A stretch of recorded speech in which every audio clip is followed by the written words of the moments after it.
Елордадағы түзету мекемелерінде жазасын өтеушілер мерзімінен бұрын босау немесе жазасын жеңілдету сияқты мүмкіндіктерден айырылуы ықтимал. Өткен қылмыскерлер жеке тұлғалар мен мемлекетке 2,5 миллиард теңге көлемінде қаржы берешек.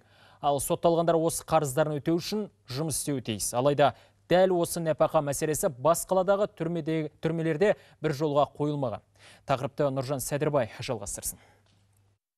Мына оңды, одан қалды қазақи нақыштағы үстелді, және де болашақта мектеп партасы болатын мына бұйымдарды бір қарап көрсеңіз, зер салсаңыз, цехта жасағандай, бірақ олай емес. Осы бұйымдардың барлығын Нұрсұлтан іргесіндегі қоныс колониясында жазасын өтеушілер жасаған. Осы жердің басшылығымен сондай-ақ қамалғандар бізде айтар нәрсе көп дейді. Соның бір шамасын тыңдап, әдейі көзімізбен көру үшін осында келдік.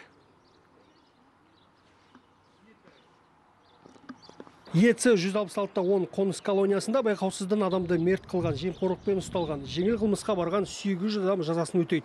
Олар түзету мекемесінде антисептик, аяқ киім, жиһаз, спорттық алаңдарға жасыл төсемелер, нан жасайды екен. Сөйтіп мекеме басшылығы өндірілген тауарды сұрағандарға сатады. Ал одан түскен қаржы сотталғандарға жылдар бойы айлық ретінде төленіп келген. Алайда коронавирус келгелі тапсырыс мөлшері төмендеген, демек жұмыста азайған.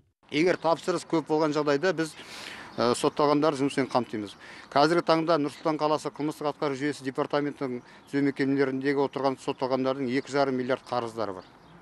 Олар жаңағы жеке тұлғаларға қарыз, мемлекеттік органдарға қарыз. Олар егер ол қарыздарын өтемесе, олар мынау мерзімнен бұрын босауға, не болмаса жазаның жеңіл түріне ауысуға мүмкіндігі болмайды. Колониядағы жазасын өтеуші азаматшаны сөзге тарттық. Жасы 50-ден асқан әйел қаржылық пирамидаға білместікпен маркетолог болып жұмысқа кіріп, 2 аптадан кейін былыққа тап болғанын түсінгенде қолға түсіпті. Сөйтіп 4 жыл 7 айға сотталған. Қазақша айтады ғой, айран жеген тұтылып, қаймақ жеген құтылып дегенде.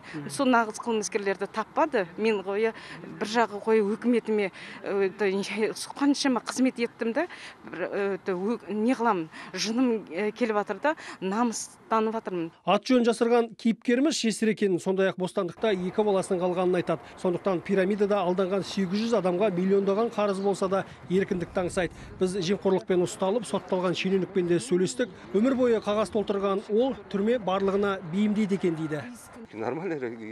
Қол үйренді, денім сау, мемлекетке келтірген залалды өтеу керекпін, түзелу керек, сосын тездетіп бостандыққа шығып үйде болсам деймін. Қоныс колониясын аралағандар арасында мәслихаттың хатшысы да болды. Қаладағы Байқоңыр ауданының әкімі болған Алтай Көлгіновтің экс-орынбасары Ерлан Қаналимов сотталғандар ішінен бұрынғы әріптесінде кездестіріпті. Қаланың аумағында істеген жігіттер ғой, қаланың әкімдігінің құрамында, бөлімшелерінде, мемлекеттік мекемелерде. Таныстарыңыз ғой? Таныстарымыз, енді бәріміз әріптес болдық, кезінде істедік. Енді жаңағы жағдайларын сұрап жатқанымыз сол себепті ғой. Қалай болып жатқан жерде қарым-қатынас қалай? Не дейді өздері? Жалпы енді жұмыс істеп жатыр екен, барлығы ешқандай қажеттіліктері жоқ.